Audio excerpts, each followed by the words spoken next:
Olá, sejam bem-vindos. Eu sou a Virgínia e este é o Fala Xinha.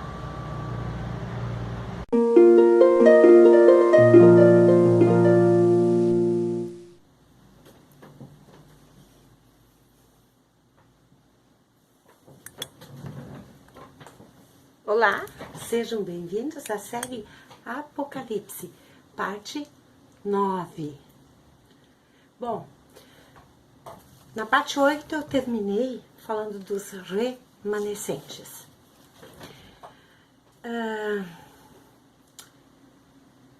Os remanescentes são o povo judeu, como eu comentei, mas há algo específico sobre eles que está em Apocalipse 7, que fala dos 144 mil.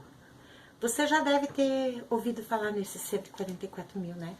Tem uma religião que prega que só 144 mil vão ser salvos. Isso não é verdade. Esses 144 mil serão salvos, mas lá na tribulação, na grande tribulação. É uma heresia dizer que só os 144 mil serão salvos. Não, os remanescentes são muitos, mas estes 144 mil que vão chamar outros, que vão conseguir outros, entende? Então, esses 144 mil é um povo diferenciado. Se você ler Apocalipse, vai ver, são um povo que se consagrou somente a Deus, tipo, não que sejam rabinos, né, mas que são consagrados, puros. Esse povo judeu será um povo diferenciado, completamente diferenciado. E num momento eles perceberão a tirania do anticristo, porque ele exigirá adoração. Né? E ele fará coisas contrárias à palavra. E esse povo, como ele é um povo puro, santificado, se consagrou a Deus, ele vai ver que o anticristo está fugindo da palavra. Apesar de eles crerem só no Antigo Testamento, mas ali eles vão começar a entender que Jesus Cristo era o Messias. E eles vão se desesperar, mas ao mesmo tempo vão se levantar e levar muitos para Cristo, né? Então, no período mais horrendo, na hora mais angustiada que o mundo estará enfrentando, eles se levantarão como soldados valentes de Deus. E eles se converterão ao Messias. Entendeu, então? Eles que são a igreja da grande tribulação. Também, se você ler Apocalipse 11, fala sobre duas testemunhas, né? Você conhece a história de Elias, né? Elias, ele subiu ao céu numa carruagem, né? Não consta a morte dele. Moisés também, se você lê em Judas, Judas fala que o inimigo estava lutando com o corpo de Moisés, mas nunca foi encontrado o corpo de Moisés, né? Então, por causa dos sinais que essas duas testemunhas vão fazer, se crê que possa ser Elias e Moisés. Fala também em Zacarias ou Isaías sobre duas oliveiras, né?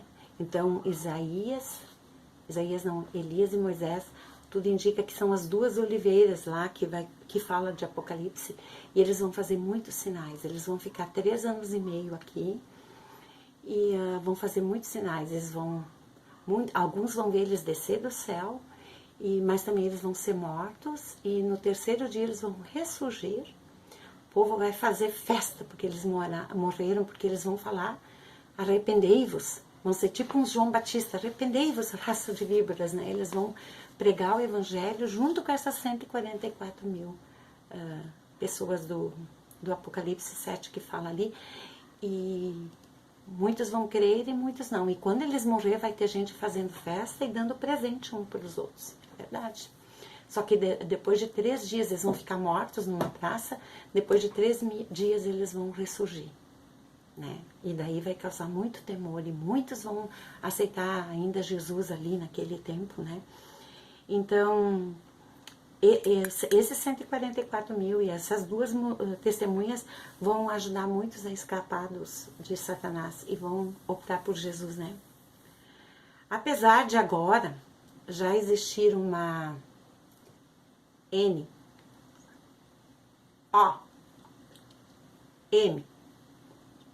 não dá para falar esse nome, né? Em circulação, também há comentários de falsa unidade, ecumenismo, circulando entre as igrejas, né? Denominações e crenças, também fala de moedas, de guerra, de rumores de guerra, de epidemia, fome, terremotos, maremotos. Apesar de tudo isso, o futuro será pior. E quando estiverem falando, tem uma parte que fala, e quando estiverem falando de paz, aí haverá verdadeira destruição. Bom, se você quer saber um pouquinho mais desse assunto, além da palavra, você pode ler o meu livro Perseverar e Propósito de uma Vida, que eu conto bastante disso. Então, a partir de Apocalipse, você vê Apocalipse 8 ali, é só terror, né? Selos, trombetas, né? Ais, né? Então, nos últimos 3 anos desses 7 anos, a última semana profética de Daniel, 7 anos, última semana, 7 dias, 7 anos, né? Um dia para cada ano. Nos 3 últimos anos e meio será de grande tribulação. Nos primeiros anos será de falsa paz, né? Então, a luta ali para a sobrevivência será terrível, quem tiver que passar por isso. Porque eles vão exigir a marca, vou falar um pouco dessa marca também, e eles vão exigir adoração, e daí, agora nós estamos na época da graça, nós não precisamos fugir. Naquela época que fala em Mateus 24 e 25 que vão ter que fugir para os montes, vão ter que fugir, vai ser terrível. Vão ter que se esconder dos mandantes de Satanás, né? Os mandantes do anticristo, né?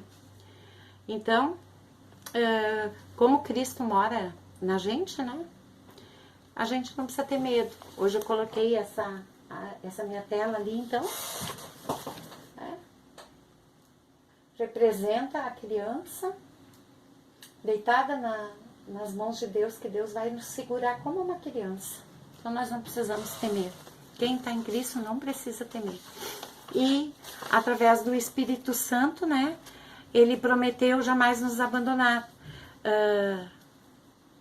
Em João 16, Jesus promete o Consolador, porque os discípulos não queriam que ele subisse, que ele fosse embora dele. Ele disse, se eu não for, eu não posso enviar o Consolador. Porque se Jesus também ficasse aqui, vamos supor, né, teria uma época que ele ia morrer.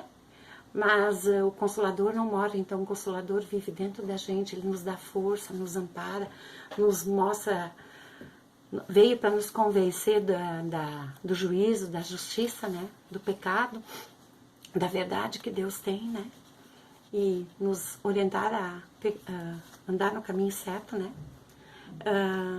E ele prometeu jamais nos abandonar, que jamais vai nos abandonar. Mateus 28, 18 a 20 diz que eis que estou convosco até a consumação dos séculos. E Hebreus 13, 5, 6 também diz, né? Que ele não vai nos abandonar. E o Espírito Santo vai justamente manter a noiva, que somos nós, protegidas junto dele. Mateus 18, 14, João 6, 39. Então, eu repito mais uma vez e de novo dou ênfase nisso, que a gente não precisa ter medo. Muitos têm dúvida, nós não precisamos ter medo. Como eu disse, nós vamos sofrer perseguições, algumas, mas não a grande tribulação. Pode ficar tranquilo. Então, o meu intento é justamente ajudar que muitos escapem desta hora medonha que está por vir, né? Não quero fazer medo, né? Paulo e Pedro também, eles falavam para a turma daquela época, né? Eles achavam que já naquela época ia acontecer isso. Que já Jesus ia voltar logo, né? E o único que sabia da realidade foi João na ilha de Patmos. A história de João é muito interessante e tantas vezes eles tentaram matar ele, conta uma história que até jogaram ele caldeirão de azeite, ele não morreu. Lembra Daniel na cova dos leões e os amigos dele na fornalha acesa?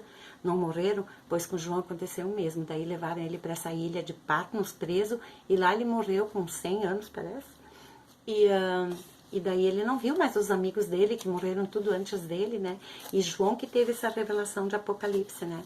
Ele morreu sem poder contar para os amigos dele, né? Mas, graças a Deus, ele conseguiu deixar escrito isso pra gente. Não pra gente ter medo dessa revelação, mas a gente ter mais ainda segurança e confiança no Senhor. Então, a maioria pensa que o fim do mundo está próximo, porque eles ouvem de terremotos, catástrofes da natureza, como eu falei. E pelo que eu aprendi, dizem que é teoria da conspiração, mas a gente sabe que não. Tem máquinas, né, com poder de emitir som, com poder de interferir na natureza, com hologramas que faz aparecer imagens no céu, tudo para confundir as pessoas. Pensam também em fazer um falso arrebatamento, fiquei sabendo. Não sei até que ponto isso é verdade, mas eu não duvido nada, porque já muitas viram Jesus caminhando no céu, viram um monte de... Cada país com sua crença, viram aqueles que eles creem no céu. Isso são hologramas, tudo para enganar o povo, né? Bom, então, e também falam sobre vulcões, né? Doenças, essas epidemias que está acontecendo. Sinas também. Temos que ter cuidado. Não posso entrar nesse detalhe, mas você já deve ter ouvido falar na internet, né? Cuidado com o que estão aprontando para aí, pra gente. Temos que ter muito cuidado, né? Esse lance de OVNIs que eu falei, esse lance de ETs. As pessoas juram, jurar não se deve, né? A palavra diz, seja a tua palavra sim, sim, não, não, que diz passar vem do maligno, mas juram que viram ETs, e eu acredito, mas como eu disse, são demônios que se corporificaram, se materializaram, e tem as naves também, que eu não sei se é holograma ou se realmente tem... O anticristo está por trás disso, sabe? E ele vai ser o bonzinho. Outros também, há membros que não fazem nem ideia do reinado de Cristo. As denominações, os pastores não ensinam isso, né? Muitos pensam que já estamos na tribulação, né? Certamente, como diz Mateus 24, 6 a 9, né? Que a gente vai passar tempos atribulados, e estamos passando, mas não é... Não, porque até tem países que não deixam a gente ler a Bíblia, né? Ver que aconteceu nessa epidemia tudo, as cruzes que foram quebradas, as igrejas que eram cristãs, né? Foi destruído, né? Então, isso já é uma perseguição. E Deus até está permitindo muitos cristãos perderem as suas vidas, ou né, recolhe eles antes, porque talvez não iam aguentar muita coisa que ainda vai vir. Então, realmente, vamos passar por perseguições. Não comento, né? A mídia não comenta, mas eu ouvi falar que por ano morrem 100 e poucos mil cristãos assassinados. Nesses países que são contra o cristianismo, né? Então, bota tribulação nisso. Bota perseguição nisso, mas não é a grande tribulação. Você sabe, né, que... Conhece a história de Jó, né? Deus veio conversar com Jó, né? E Jó 38, 22 a 23, eu encontrei uma coisa que me chamou bem a atenção. Eu vou ler para você, ó, é na minha linguagem NVI aqui. Deus falando com Jó. Diz, acaso você entrou nos reservatórios de neve? Já viu os depósitos de Saraiva que eu guardo para os períodos de tribulação, para os dias de guerra e de combate? Então, além do anticristo perseguir os cristãos, aqueles que não querem saber de Jesus vão sofrer da ira de Deus. Como as pragas do Egito, vai ser bem pior. Eles vão sofrer da ira de Deus porque não aceitaram Jesus, né? Então, Jesus é a graça, e nós estamos vivendo essa época da graça, né? Essa época essa época está se chamando época da graça, né? Lembra que eu falei que tudo que Jesus fez deu tipo uma escada, nos aproximou de Deus, né? Essa época da graça é tipo, como é que eu vou explicar? No momento que Jesus morreu e ressurgiu, é como se abrisse um portal. Um portal, e todo aquele que receber Jesus como seu Senhor tem contato com Deus através desse portal. É através do Espírito Santo, mas eu estou explicando simbolicamente para você entender. E no momento do arrebatamento, esse portal vai fechar. Entendeu? Jesus diz, olha bem, João 10, 1 a 10, vou ler ligeirinho para você. Em verdade vos digo, o que não entra pela porta no aprisco das ovelhas, mas sobe para outra parte, este é ladrão e salteador. Aquele, porém, que entra pela porta, este é o pastor das ovelhas. Para este, o porteiro abre, as ovelhas ouvem a sua voz. Ele chama pelo nome as suas ovelhas e as conduz para fora. Depois de fazer sair todas lhe pertencem, vai adiante delas e elas o seguem porque lhe reconhecem a voz. Mas de modo nenhum seguirão um estranho. Antes fugirão dele porque não conhecem a voz dos estranhos. Jesus lhes propôs esta parábola, mas eles não compreenderam o sentido daquilo que ele lhes falava.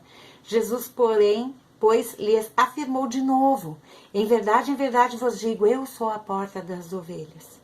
Todos quantos vierem antes de mim são ladrões e salteadores, mas as ovelhas não lhe deram ouvido.